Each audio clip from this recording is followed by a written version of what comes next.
and today we're going to be making homemade texture paste.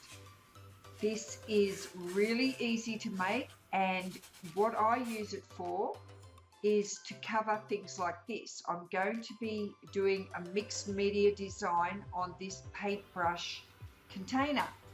Now you need white glue. I used PVA glue because that's all I had. You need baby powder or talcum powder and white acrylic paint. Have some water on hand because it starts off a little bit thick, and a jar. Now I'm only making 1/4 of a cup, so I've only got a small jar. And the last lot I made was lasting me about 4 months. So you need a stirrer as well. So start off by just pouring in your 1/4 of a cup of the talcum powder.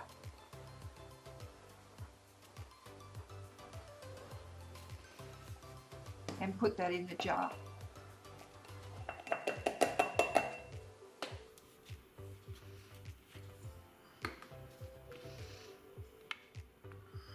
Now measure out your 1 tablespoon of white glue.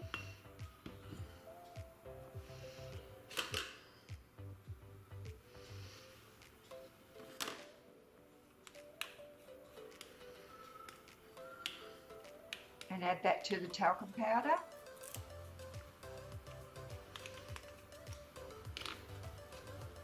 And measure out the white acrylic paint. 1 tablespoon.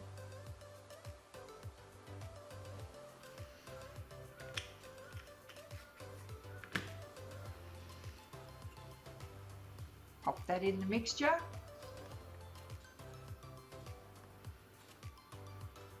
Now I don't use a spoon, I'm just using my bone folder here and just stir it up. And you can see it's quite thick. Well, it's quite thick to start off with.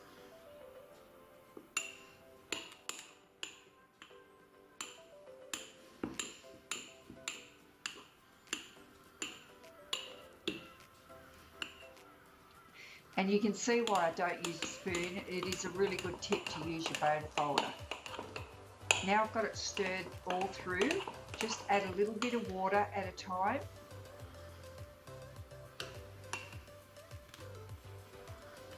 Don't make it too thin, because when you use it, it'll just, rather it be a texture, it'll just run.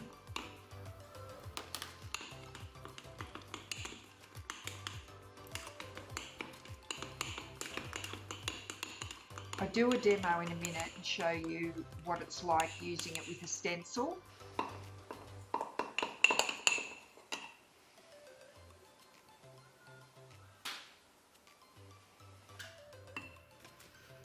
See, the coverage is reasonably good, but I've done a second coat here and it covers it perfectly. The background's gone. You see how you can get effects here by, you get texture effects just by dabbing the paintbrush, or you can pull it down and smooth it. Now don't worry about how rough it looks, because when you use it for mixed media, like I'm going to do on this container, it's going to get covered up, or you're going to put a stencil over the top. The whole idea of it is to be a texture.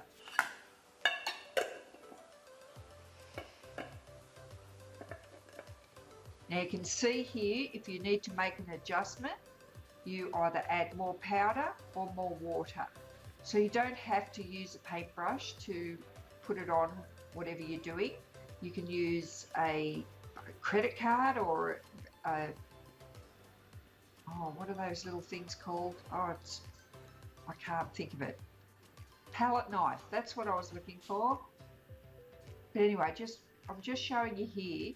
If it's too thin, it'll just blend back into itself and you won't get a lot of texture. I'm just doing this for demonstration purposes. I'm not going to leave this on my container. So here's an idea. I just used this stencil and put some paper flowers on it. This is telecom wire for telephone. I just pulled the wire out of the center. You can use anything you like, and this is what it looks like dried.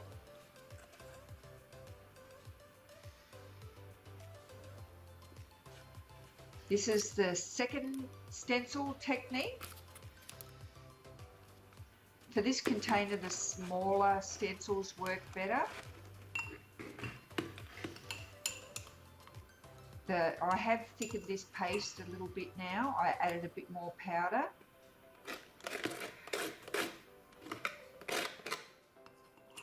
So you'll know as you go along how thick, if you do a little test first, you'll know if you need to add a bit more powder and thicken it.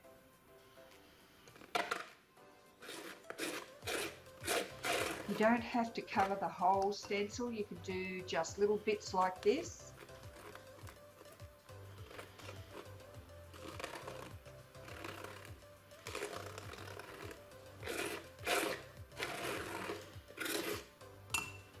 And lift it straight up. It's very effective. It works really well. And it's so cheap to make. This is quite a large stencil, and it works just as well.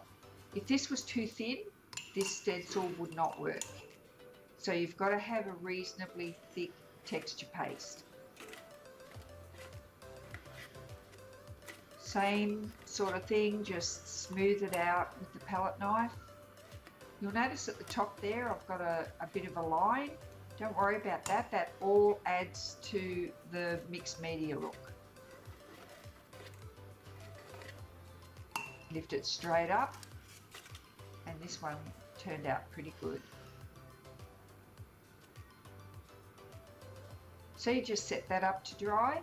I let mine air dry. I don't rush it along with heat or anything, because sometimes it'll crack if you do that.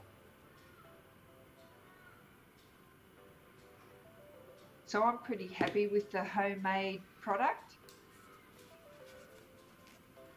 So there's 3 different stencils, 3 entirely different looks. You can grab the recipe from my website,